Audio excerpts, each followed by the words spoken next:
Hello friends, नमस्कार सर्वांना. स्वागत आहे तुमचे कीर्ती फूड्स मोमेंट या चॅनलवर.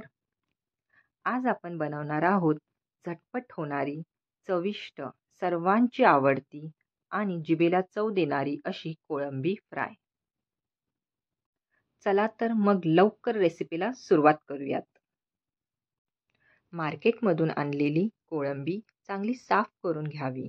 कोळंबीमध्ये एक काळा धागा असतो, तो काढून घ्यावा आणि तिला पाण्याने स्वच्छ धुवून काढावे. स्वच्छ धुवून झाल्यानंतर आता आपण कोळंबी मॅरिनेट करून घेऊयात. कोळंबीमध्ये लिंबाचा रस, हळद, थोडेसे मीठ, लाल तिखट, लाल मसाला, लाल किंवा हिरवी चटणी आणि आले लसूण पेस्ट हे सर्व एकत्र करून घ्यावे आणि त्याला चांगले एकजीव करावे. दाखवल्याप्रमाणे मॅरिनेट केलेली कोळंबी अशी दिसत आहे.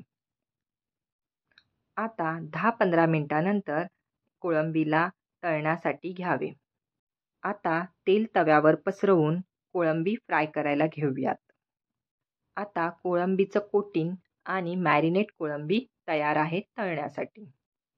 कोळंबीच्या कोटिंगमध्ये रवा, लाल तिखट आणि मच्छी मसाला घेऊन ते एकत्र करून घ्यावे. तुम्ही बघतच असाल. आता मॅरिनेट केलेल्या कोळंबीला रवा लावून ते तव्यावर तळण्यासाठी घालावे.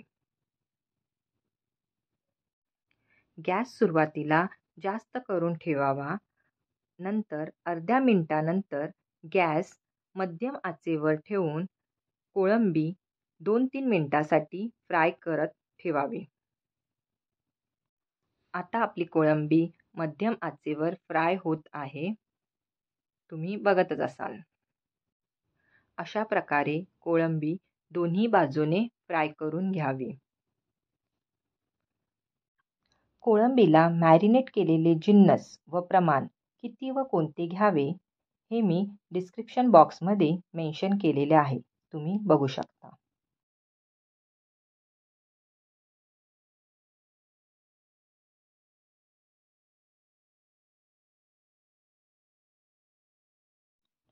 तुम्ही बघू शकता. आता आपली कोळंबी तव्यावर तेलामध्ये मस्तपैकी फ्राय झालेली आहे. आता आपण हिला बाहेर काढूत आणि मस्त गरम गरम खायला घेऊत. अशी ही कुरकुरीत, चमचमीत आणि जिभेला चव देणारी कोळंबी फ्राय तुम्ही नक्कीच बनवा. रेसिपी आवडल्यास लाईक करा, शेअर करा आणि सबस्क्राईब करा. व्हिडिओ बघितल्याबद्दल धन्यवाद. Bye bye.